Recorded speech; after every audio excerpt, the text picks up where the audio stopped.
Go. All right, hey everybody, Marquis TV. It's our usual Friday taste up. I got a couple buddies with me, Matt Thurwell and Shay Brichard. Yes. From Edmonton. Yep. He owns a wine shop in Edmonton, and he's friends with Matt. Matt's an importer in Vancouver. He used to work for Foster's, and now he's got his own wine company. And he's also, when we're on the same side, my center ice guy.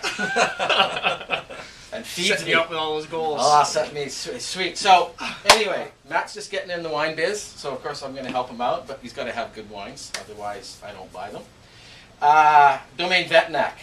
It's a Chenin Colombard from Cabernet, Yep. Is that correct? Yep. It's one of the only appellations in the AOC that Cabernet is allowed to be planted in the south, which is kind of interesting.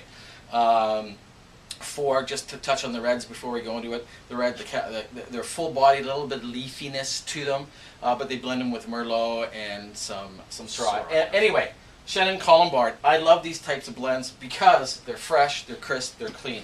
Historically, I remember when I first started going down to the south, picked too late, oxidized. This is the antithesis of it.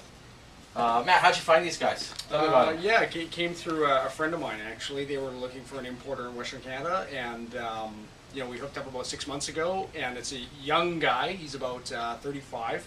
He's sort of married into the family, into the domain, but he's now taken over both winemaking. He's an MW. He's English guy. Got an MBA in wine marketing, et cetera, et cetera, et cetera. So sort of almost like the next generation of wine people taking over from the family. Hence the fairly contemporary looking package, a little bit more contemporary styled wines in terms of a little bit more fruit richness, that kind of thing. So yeah, we're just really impressed with the quality, great prices. This will be coming in, under 20 in your store. 17 bucks. Same with the Syrah. Just really good, clean, old world wines. So, Oh man, this is Richard. What do you think? Tasty. Lemon lime, zest. Quince, gooseberries. Yeah. It just jumps out on you in the glass. Real thirst quenching. yeah, absolutely. Great for the summer. Great summer wine. Great for the summer. Absolutely, Yeah. Patio.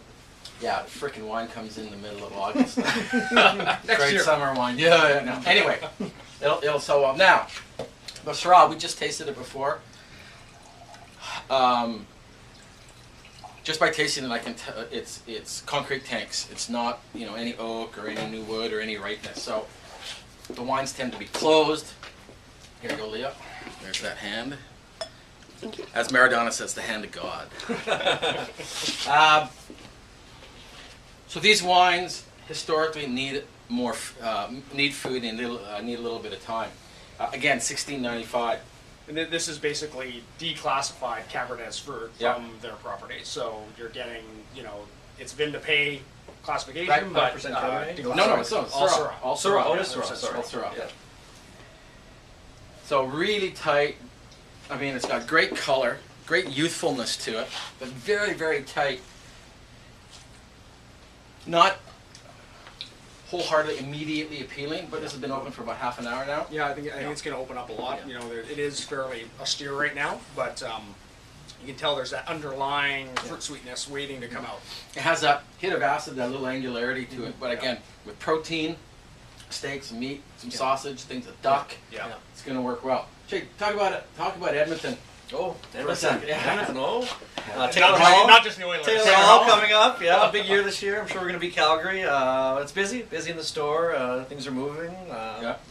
It's been a good summer. We're looking forward to a busy fall season with Christmas approaching. So trying to move some cases. And will this be in Alberta? Yep. Yep. Yep. Absolutely. Yep. What are you guys seeing for trends in wine right now in Alberta? What sort of seems to be USA is hot. Still? Napa Yeah. Valley, Argentina, of course. Yeah. Selling a lot of Malbec. It's still hot. It's sort of the new Australia that Australia was in the early 2000s, I guess. It's How much more Malbec can you sell? Well, that's the question, 1,000 right? feet, 2,000 feet. That's the 3,000 question, feet, right? Yeah. It's That's true.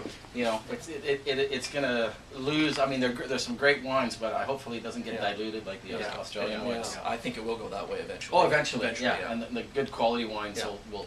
It'll be, in my opinion, it'll be a few more years though. Well, You think? No, it's going to happen now because Now, you think? Argentina has about 10 to 20% inflation rate, and access to capital is you have to go private investors, 20% in interest. it's really tough. And it's how not stable. much can you plant to keep up with consumption before? And it's going to get diluted anyway, because that's what Australia did. You know, the great old vines, and this is great. So now we've got to make more and more. Well, they don't make more of that old Malbec or that old Syrah. But the price went Shiraz, and the price went up, and the wines got diluted. So they have to be very careful. But we'll see. We'll see. What's your website, Jay? What's your website? Baseline Wine and Spirits, www.baselinewine.com. Oh, there you go. Sherwood Park, Alberta. Sherwood Park, be there. Taking a hockey game, go see Che, and these wines will be in the store shortly. Thanks for listening. Thanks.